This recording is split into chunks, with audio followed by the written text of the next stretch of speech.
আগামীতে আপনারা কোনো মুসলমান কোনো গরু আপনারা জবাই করবেন না।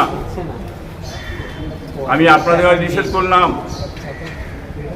আপনারা যখন গরু জবাই করবেন আপনাদের কাছ থেকে চাইবে, নোটিশ চাইবে, আপনাদের কাছে 15 বছরের গরুর 14 বছরের গরুর বয়সের ডকুমেন্টস চাইবে এবং সেগুলো আপনারা দিতে পারবেন না। প্রশাসন এসে আপনাদের কাছে জুলুম অত্যাচার করবে। হয়তো অনেকে জড়িয়ে যাবেন। কোরবানি দিচ্ছেন, অনেক জায়গায় বলছেন যে কোরবানি দিয়ে দাও, কোনো চিন্তা নেই, চুপি চুপি দাও, ভিতরে আড়ালে দাও, তার কোনো ডকুমেন্টসই নেই, মুখে বলছে, লিখিত দিচ্ছে না। কোরবানির পরে হয়তো দেখা যাবে ডাক করবে, আপনি কোরবানি দিয়েছেন, খবর পেয়েছি, থানাতে ডাকবে, আপনি ডকুমেন্ট দেন 15 বছরে, দিতে পারবেন না, তখন জেলে যেতে হবে, নয় 2 লাখ 5 লাখ টাকার ফাইন দিতে হবে।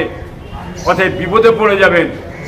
হ্যাঁ, অতএব যখন পশ্চিমবাংলায় গোটা ভারতবর্ষে গোরক্ষা করা যাবে না, গরু হত্যা করা যাবে না, অতএব গরু দেওয়ার কোনো দরকার নেই। ইন টোটাল আপনারা গরু কেউ দেবেন না, বন্ধ করুন আপনারা।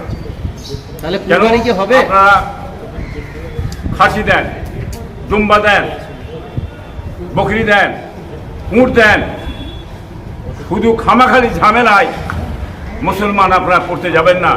আমি আপনাদের নিষেধ করে মানা করছি। কুরবানি কি হবে বলে বিশ্বাস হচ্ছে? মানুষ ছাগল দেবে, কোরবানি আরও আছে, অনেক কিছু জানোয়ার দেবে, গরু দিতে হবে, তার তো কোনো নেই। গরু যেমন নিষেধ হচ্ছে, গোটা ভারতবর্ষে গরু নিষেধ।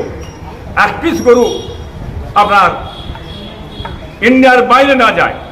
বড় কোম্পানিগুলো 2 লাখ 3 লাখ করে গরু জবাই করে বাইরে চালান করে, সেটাও যেন বন্ধ হয়। 1 নম্বরে নিয়ে যেতে হয় ভারতবর্ষকে, যার কারণে আপনি এটা বন্ধ করে দিয়ে 2 দিন পরে গরু রাখতে পারবেন না। চারিদিকে মাঠ ঘাট গরু চড়বে, বেড়াবে, অত্যাচার জুলুম হবে ফসল হবে। তখন আপনি লাইন করে দিয়ে গরুর একটা বিশাল মাঠ করে জড়া করে দিয়ে সেইখান থেকে গরু আস্তে আস্তে বাইরে সাপ্লাই করবেন। সেটাও কিন্তু একটা পলিসি এই সরকারের চলছে বলে মনে হচ্ছে আমাদের।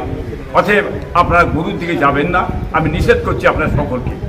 সামনের মাসে ইমাম